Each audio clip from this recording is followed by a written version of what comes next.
নমস্কার বন্ধুরা, নানান স্বাদের রান্নাবান্না চ্যানেলের পক্ষ থেকে সকলকে স্বাগত জানাই। আজ আমি একটি নতুন ধরনের রেসিপি নিয়ে এসেছি আপনাদের সাথে শেয়ার করতে। তো সেই রেসিপিটি হলো ঢ্যাঁড়সের ঝাল। খুব সুন্দর একটি রেসিপি, আর আমার মতো যদি আপনারাও বাড়িতে বানান তাহলে আপনাদেরও খুবই ভালো লাগবে। তো রেসিপিটি শিখে নেওয়ার আগে আমি কিছু কথা বলে রাখি। আমার ভিডিওটি ভালো লাগলে লাইক করবেন, সাথে প্রচুর পরিমাণে শেয়ার করে অন্যদেরকেও দেখার সুযোগ করে দেবেন, শেখার সুযোগ করে দেবেন। এবং আমার রেসিপিটি ভালো লাগলে অবশ্যই আমাকে কমেন্ট বক্সে লিখে জানাবেন যে আপনাদের কেমন লাগলো। এবং আমার চ্যানেলটি অবশ্যই সাবস্ক্রাইব করে পাশে থাকা বেল আইকনটি অন করে রাখবেন আজকের রেসিপির মতো আগামী দিনেরও সুন্দর সুন্দর খাবারের রেসিপির সাথে সাথে রান্নার গুরুত্বপূর্ণ টিপস পাওয়ার জন্য। তো চলুন আজকের রেসিপিটি শিখে নেওয়া যাক। তো তার আগে আমি বলে রাখি, আপনারা চাইলে আমাকে ইনস্টাগ্রাম পেজে ফলো করতে পারেন এবং ফেসবুক পেজে ফলো লাইক দিয়ে করতে পারেন, তার লিঙ্ক আমি ডেসক্রিপশনে দিয়ে রাখছি।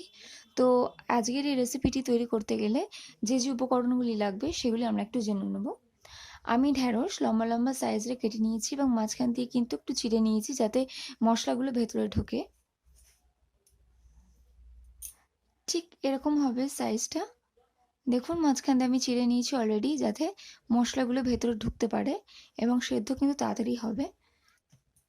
সর্ষে বাটা লাগছে, হলুদ গুঁড়ো লাগছে, 5 ফোড়ন লাগছে, স্বাদ মতো নুন, আন্দাজ মতো চিনি, পরিমাণ মতো জল লাগছে। লঙ্কা আমি বেটে নিয়েছি সর্ষের সাথেই, আপনারা না বেটেও দিতে পারেন, কেটেই দিতে পারেন, আবার বেটে দিলেও হবে, তাতে কোনো প্রবলেম নেই। টমেটো সস লাগছে। তো চলুন এবার আমরা শিখে নেব। এবং লাগছে পরিমাণ মতো সর্ষের তেল।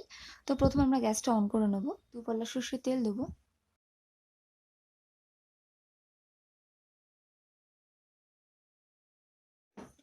আপনারা লঙ্কা যদি বেটে না দেন তাহলে কিন্তু প্রথমেই সেই তেলের সাথে দিয়ে দিতে হবে, আর আপনারা যদি বেটে দেন তাহলে সর্ষের সাথেই একসাথেই দেবেন, তাতে কিন্তু কোনো প্রবলেম হবে না। যখন দেখছি যে তেলটা গরম হয়ে গেছে তখন একটু মিডল ফ্লেমে করে দেবো। এর মধ্যে দেবো 5 ফোড়ন, একটু নাড়াচাড়া করে নেব। 4 কোয়া রসুন আপনারা যদি দেন তাহলে কিন্তু এটা আপনি প্রথমেই দিতে পারবেন। আমি যেমন সর্ষের সাথে বেটে নিয়েছি তাই আমি সর্ষের সাথেই দেবো।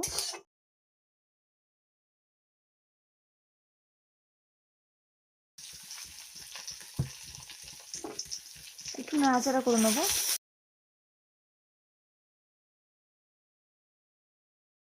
একটু চারিদিকে ছড়িয়ে দিতে হবে। এর মধ্যে এবার আমি দেবো হলুদ গুঁড়ো,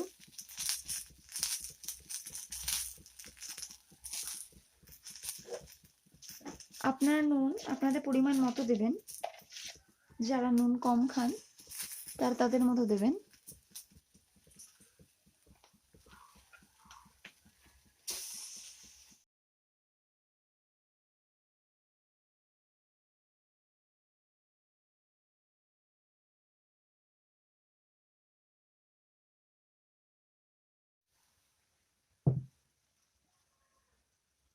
এবার একটু নাড়াচাড়া করে নেবো।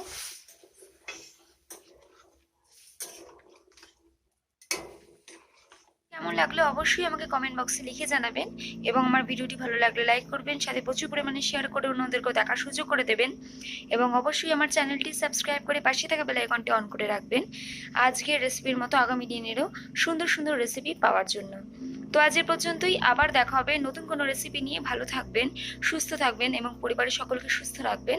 ধন্যবাদ।